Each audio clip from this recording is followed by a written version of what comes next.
Welcome to the grace count ministries. இன்னைக்கு நான் உங்கள்கிட்ட ஒரு விஷயத்த ஷேர் பண்ண ஆசைப்பட்றேன். என்னென்னா, நம்ம சின்ன வயசாக இருக்கும் பொழுது அல்லது ஒரு ஸ்கூல் காலேஜ் படிக்கிற வரைக்கும் நமக்கு ஒரு பட்ட பெயர்கள் கொடுத்துருப்பாங்க. எல்லாருக்குமே நிறைய பேருக்கு பட்ட பெயர்கள் கொடுத்துருப்பாங்க. அந்த பட்ட பெயர்கள்லாம் கேட்கும்போது, மற்றவங்க அதை கூப்பிடும்போது நமக்கு கோபமாக வரும். ஏன் கோபமாக வருது அப்படின்னா, அந்த பட்ட பெயர்கள் எதுவுமே நம்மளை உயர்த்தி காண்பிக்கிறதா இருக்காது, நம்மளை சிறுமப்படுத்துறதா தான் இருக்கும் அந்த பட்ட பேர். ஒரு உதாரணத்துக்கு, ஒருத்தன் கண்ணாடி போட்டிருந்தான்னு வச்சுக்கோங்க. அவனை கண்ணாடி கண்ணாடி கண்ணாடின்னு கூப்பிட்டு அவனை எந்த அளவுக்கு நோக வைக்க முடியுமோ அந்த அளவுக்கு நோக அடிச்சிருவாங்க. ஒருத்தன் ஷார்ட்டாக இருந்துட்டானா அவனை குள்ளையான்னு கூப்பிடுறது, அல்லது ஒருத்தன் ஹைட்டாக இருந்தானா அவனை நெட்டையான்னு கூப்பிடுறது, குண்டா இருந்தானா அவனை அந்த உருவத்தை வச்சு கேலி பண்ணுறது. இப்படிப்பட்ட பட்டப்பேர்கள் எல்லாமே நமக்கு கொடுத்துருப்பாங்க. நம்ம கூட படிக்கிற பசங்களாகட்டும், இல்லை சுற்றி இருக்கிற சொந்தக்காரங்களாகட்டும், இந்த மாதிரிலாம் பட்ட பேர்கள் நமக்கு கொடுத்துருப்பாங்க. இதையெல்லாம் கேட்கும்போது நமக்கு என்ன வரும்? ரொம்ப கோபமாக வரும். ஏன் அப்படின்னா, அந்த பட்டப்பேர்கள் தான் நம்மளுடைய உண்மையான அடையாளமானா இல்லை. ஒருவேளை அவங்க கூப்பிடும்போது நம்ம அப்படி இருந்திருக்கலாம், ஆனால் அது மட்டும்தான் நம்மளுடைய அடையாளமா அப்படின்னா அது நம்மளுடைய அடையாளம் அல்ல. அந்த பட்டப்பேர்கள் எதுவுமே நம்மளுடைய வாழ்க்கையின் அடையாளமாக மாறவே முடியாது. அதனால தான் நமக்கு ஒரு கோபம் வரும். அவங்கள நம்ம எதிர்த்து பேசுறதாகட்டும், அவங்களோட சண்டை போடுறதாகட்டும், இந்த மாதிரி சம்பவங்கள்லாம் நம்முடைய வாழ்க்கையில் நடந்திருக்கும். என் வாழ்க்கையில் நடந்திருக்கு, உங்கள் வாழ்க்கையில் நடந்திருந்ததுன்னா கீழே கமெண்ட்ல சொல்லுங்க. வேதத்துலேயும் அதே மாதிரி ஒரு நபர் இருக்கிறார். அந்த நபரை ஒரு மனுஷன் பட்டப்பெயர் வச்சு கூப்பிடுறான். அதாவது கேலியான ஒரு பெயரை வச்சு கூப்பிடும்போது அந்த நபருக்கு கோபம் வந்தது. அந்த பட்டப்பெயர் வச்சு கூப்பிடும்போது அந்த நபருக்கு கோபமும் மூர்க்கமும் வந்தது. ஏன் வந்தது? எப்படிப்பட்ட பெயரை வச்சு இந்த ஆப்போசிட்ல இருக்கிற பர்சன் கூப்பிட்டாரு, அதுக்கு அவனுடைய ரிப்ளை என்ன அப்படிங்கிறத அந்த வீடியோல நம்ம பார்க்க போறோம். 1 சாமுவேல் 17வது அதிகாரத்துல இஸ்ரவேல் தேசத்துக்கும் பெலிஸ்த தேசத்துக்கும் சண்டை வருது. அப்ப பெலிஸ்த தேசத்திலிருந்து ஒரு மிகப்பெரிய ஒரு போர் வீரன், கோலியாத்னு சொல்லுவாங்க. அந்த கோலியாத் மிகவும் உயரமா நல்ல ஜெய்ஜாண்டிக்கா இருப்பான். அந்த கோலியாத் என்ன சொல்றான், இந்த பக்கம் இருக்கிற இஸ்ரவேலர்களுடைய சேனைகளை பார்த்து, 2 நாடு சண்டை போட்டுக்க வேண்டாம், உங்க நாட்டிலிருந்து ஒருத்தனை தெரிஞ்சு கொள்ளுங்க, என் நாட்டிலிருந்து நான் வர்றேன், நம்ம 2 பேரும் சண்டை போட்டு யார் தோல்வி அடைகிறார்களோ அவங்க மற்றவங்களுக்கு அடிமையாகணும்னு சொல்லி ஒரு ஸ்டேட்மெண்டோட என்ன பண்றான்னா இஸ்ரவேல் தேசத்தை சண்டைக்கு கூப்பிடுறான். அது மட்டும் இல்லாம குறிப்பா 1 சாமுவேல் 17வது அதிகாரத்துல 8வது வசனத்துல பாத்தீங்கன்னா, அவன் இப்படியா சொல்லி ஒரு அடைமொழியை சொல்லி ஒரு பட்ட பெயரை சொல்லி அவங்களை என்ன பண்ணுவான்னா போருக்கு கூப்பிடுவான். என்ன சொல்லுவான்?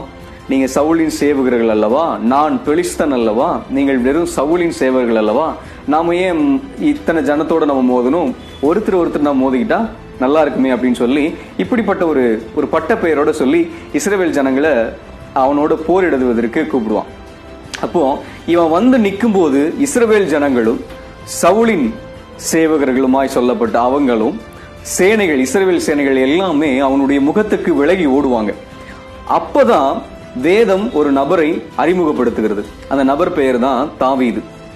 அவன் ஆடு மேய்க்கிற இளைஞனா இருந்த போது இந்த கோலியாத்தினுடைய வசனத்தை எல்லாம் கேட்டு அவனுடைய நிந்தனைகளை எல்லாம் கேட்கும் போது இவனுக்குள்ள ஒரு கோபமும் ஒரு வைராக்கியமும் வருது. ஏன் அந்த கோபமும் வைராக்கியம் வருது அப்படின்னா, பெலிஸ்தன் சொன்ன அந்த ஸ்டேட்மெண்ட்டை பாருங்களேன். அவன் என்ன சொல்றான்? நான் பெலிஸ்தன் அல்லவா, நீங்கள் சவுலின் சேவகர்கள் அல்லவா அப்படின்னு சொல்றான். ஏன் அந்த சவுலின் சேவகர்கள் அப்படின்னு சொல்றத நான் அழுத்தி சொல்றேன்னா, அவனுடைய அடையாளத்தை அவன் உயர்த்தியும் இஸ்ரவேலர்களுடைய அடையாளத்தை அவன் தாழ்த்தியும் அந்த இடத்துல இஸ்ரவேல் ஜனங்கள்ட்ட அவன் சொல்றான்.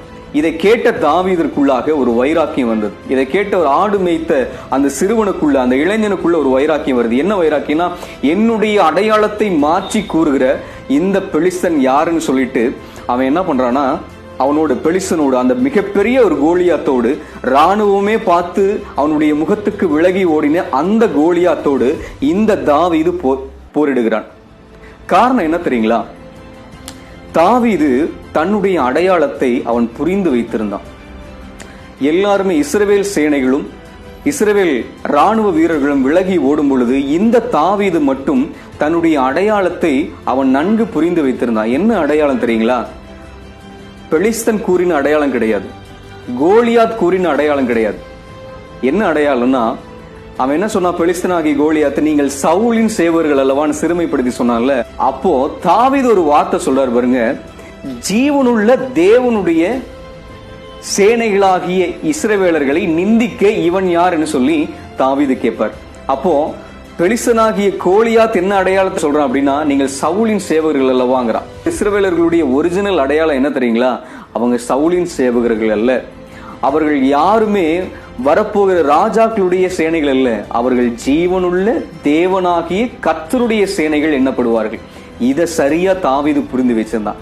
இதை சரியா புரிந்து வைத்தது நிமித்தமாக அவனுக்குள்ள ஒரு வைராக்கியம் வருது.